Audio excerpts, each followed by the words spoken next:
ये जो भारतीय जनता पार्टी के लोग हैं, इनकी नफरत की दुर्गंध है। मैं तो कन्नौज के सुगंध वाले लोगों से कहूंगा, ये भारतीय जनता पार्टी की दुर्गंध को हटाएं।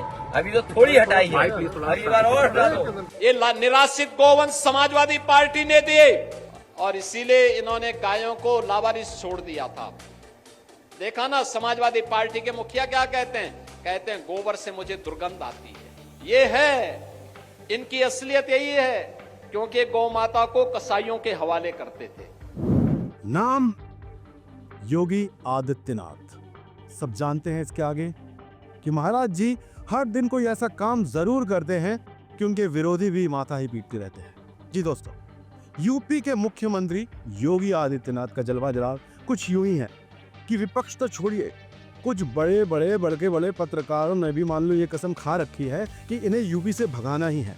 लेकिन शायद इनको किसी को ये नहीं पता कि फेविकॉल की जो कंपनी है, योगी की यूपी से बॉन्डिंग का ये जो फॉर्मूला है ना, पिछले कई सालों से ढूंढने की कोशिश कर रही है, लेकिन इनके साइंटिस्ट पूरी तरह से फेल हैं।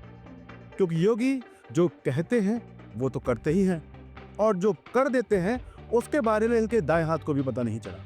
तो चलिए, ज्यादा तारीफ तो नहीं करूंगा, इस गर्मी के सीजन में मेरे शरीर का पानी खत्म हो जाएगा, शब्द नहीं इतने निकलेंगे, क्योंकि योगी जी के बारे में बोलना इतना आसान नहीं है।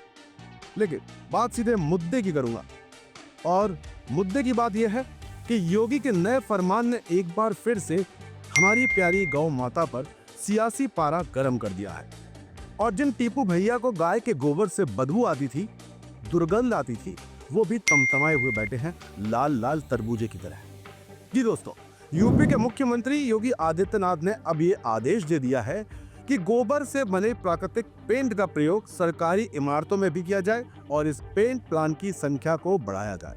सीधी सी बात है, गाय के प्रति योगी जी की अपनी आस्था है। मुख्यमंत्री ने यह निर्देश भी दिए कि जिन गरीब परिवारों के पास पशुधन नहीं है, उन्हें मुख्यमंत्री निराश्रित गौवंश सहभागिता योजना के तहत गाय उपलब्ध करी जाए। गाय के कितने लाभ है ये तो हम आपको बताएंगे, सारा साइंस से संबंध भी बताएंगे। तो दोस्तों, बात अगर गाय के गोबर की है तो सपा के मुखिया और पूर्व सीएम अखिलेश यादव चुप कैसे रहने वाले थे। तुरंत आनंद फानंद में आ गए और एक्स पर पोस्ट कर दिया।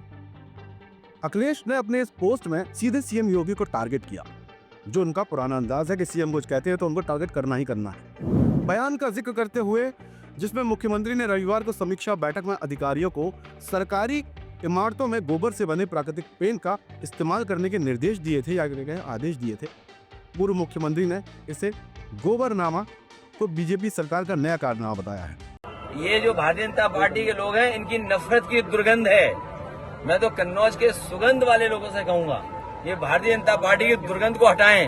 अभी तो थोड़ी हटाई है, अगली बार और हटा दो, जिससे कि कन्नौज का विकास रुका हुआ आगे बढ़ जाए। आप बताइए, दुर्गंध पसंद करते हैं इसीलिए गौशाला बना रहे हैं। आप बताइए, दुर्गंध पसंद करते हैं इसीलिए गौशाला बना रहे हैं। तो दोस्तों, अखिलेश भैया को तो बोलना ही था, तो बोल भी दिए। अब बदबू वाला कांड तो अभी आपको याद ही होगा। फिलहाल खतरों के खिलाड़ी योगी जी के इस दांव के आगे सभी फीके पड़े दिखाई दे रहे हैं। उसकी सीधी सी वजह है कि गाय के गोबर का साइंटिफिक कनेक्शन है, वो मैं आपको आगे बताऊंगा। सपा के मुखिया के बयान पर हमलावर होते हुए बीजेपी प्रवक्ता राकेश त्रिपाठी ने भी अपने चहेते सीएम की ढाल बनते हुए साफ साफ कर दिया कि अपने आप को यदुवंशी क्लेम करने वाले अखिलेश यादव ऑस्ट्रेलिया क्या पढ़ने गए, उनके ऊपर विदेशी संस्कारों का इतना गहरा प्रभाव पड़ गया है कि आज उनको गाय, गोबर और गौवंश से नफरत हो गई है। ये तो सियासी बयानबाजी है दोस्तों, चलती ही रहेगी। लेकिन इस बीच ये देहाती आपको और मेरी गौ माता के दुश्मनों को इसके विज्ञान की कहानी बताएगा। सही कह रहा हूं तो, विज्ञान, साइंस, टेक्नोलॉजी जिसके दम पर दुनिया चल रही है आज, जो मैं नहीं बल्कि कुछ वो बदले हैं गूगल ग्रंथ के, या गूगल में जो ज्ञान ग्रंथ है उससे मुझे मिले हैं। हो सकता है इसके बाद कुछ लोग मुझे भी ये कहें कि मेरे दिमाग में गोबर भर गया है, तो मैं गाय के ऐसे गोबर पर ज्ञान देने से पहले ही इसे स्वीकार कर लेता हूँ कि ठीक है, आपके लिए हो सकता है मेरे दिमाग में गोबर हो।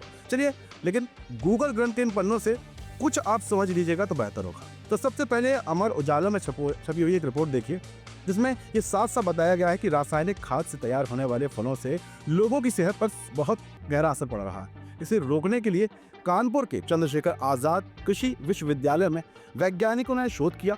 वैज्ञानिकों ने देसी गाय के गोबर, मूत्र, घी, दूध, दही और गुड़ और शहद से तैयार उत्प्रेरक फलों की मिठास, आकार और उत्पादन को बढ़ाया।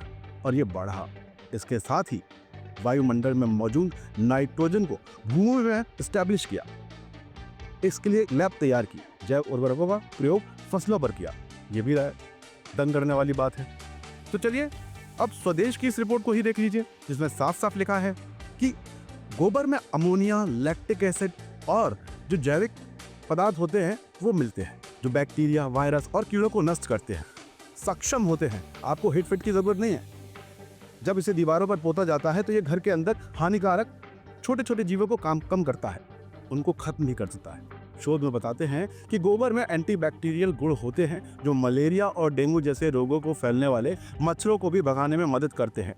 इसीलिए गाय के कंडे जो निकलते थे उससे धुआं जलाकर पहले के ज़माने में मच्छरों को भगाने के लिए इसका उपयोग किया जाता था। बिना स्वच्छता के ये सब संभव नहीं था।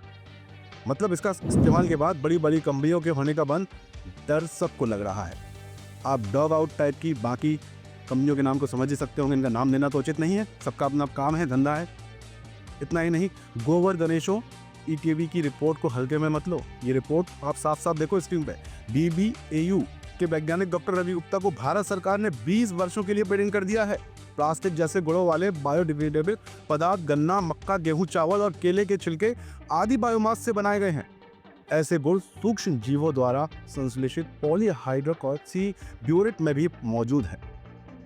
डॉक्टर गुप्ता बैक्टीरिया और गाय के गोबर का उपयोग करके कम लागत वाले बायोप्लास्टिक का निर्माण कर रहे हैं। ये एक बहुत बड़ी उपलब्धि होगी, जिससे प्लास्टिक की वस्तुएं, बोतल, पॉलीबैग आदि कोई भी सामान का निर्माण किया जा सकता है, लेकिन यह हानिकारक नहीं होगा। कितनी बड़ी उपलब्धि होगी आप समझ सकते हैं। तो अब आपको साफ समझ आ गया होगा कि बदबू गाय के गोबर में नहीं बल्कि देश की सियासत से आती है, जहां सनातन के विज्ञान को भी नकार दिया जाता है। हालांकि अखिलेश तो धरती पुत्र मुलायम सिंह यादव के सियासी वारिस हैं, वारिस ही हैं। उन्हें इस तरह के कामों को सपोर्ट करना चाहिए, क्योंकि नेताजी गाय और गोबर को बहुत अच्छे से जानते थे। उनसे अच्छा कोई जान भी नहीं सकता। अगर आज वो होते तो शायद अखिलेश भैया को समझा पाते, क्योंकि आज जब पेंट गोबर से बन रहा है और ये वैज्ञानिक प्रमाणित है, बाजार में इसकी उपलब्धता है, लेकिन इसके बावजूद उसको नकार कर जानबूझकर उस पर सियासत कर रहे हैं। ऐसे में मुझ देहाती का कुछ ज्यादा कहना ठीक नहीं रहेगा, क्योंकि सब सियासी सूरमा है। मैं किसी के आगे कुछ नहीं बोलूंगा, मैं तो देहाती आदमी। बस आप थोड़ा सा अपना दिमाग लगाकर गूगल या अन्य विज्ञान के आधारित ग्रंथों को खंगालिए और खुद तय करिए कि क्या सही है क्या गलत। क्योंकि मैं तो गौ माता के आगे नमन करता हूँ और उनकी कृपा से हमारे देश में उन्नति और प्रगति बखूबी रहे, ऐसी प्रार्थना करता हूँ। बाकी तकदीर का क्या, तकदीर को आज गौ माता के पर छोड़ देते हैं, क्योंकि मेरी कोशिश बस इतनी सी है दोस्तों कि यह तस्वीर बदलनी चाहिए। जय हिंद, जय भारत। श्री राधे। देश के राष्ट्रपिता महात्मा गांधी ने कहा था कि असली भारत हमारे गांव में है। हमारी पूरी टीम की यही कोशिश है कि गांव के हर रंग को हम आप तक पहुंचा सकें। इसलिए बनिए हमारी ताकत, क्योंकि कंक्रीट के जंगलों की चमचमाती दुनिया में गांव अंधकार की ओर जा रहे हैं। देश में स्मार्ट शहर बने, कोई दिक्कत नहीं, पर हम बनाना चाहते हैं स्मार्ट गांव।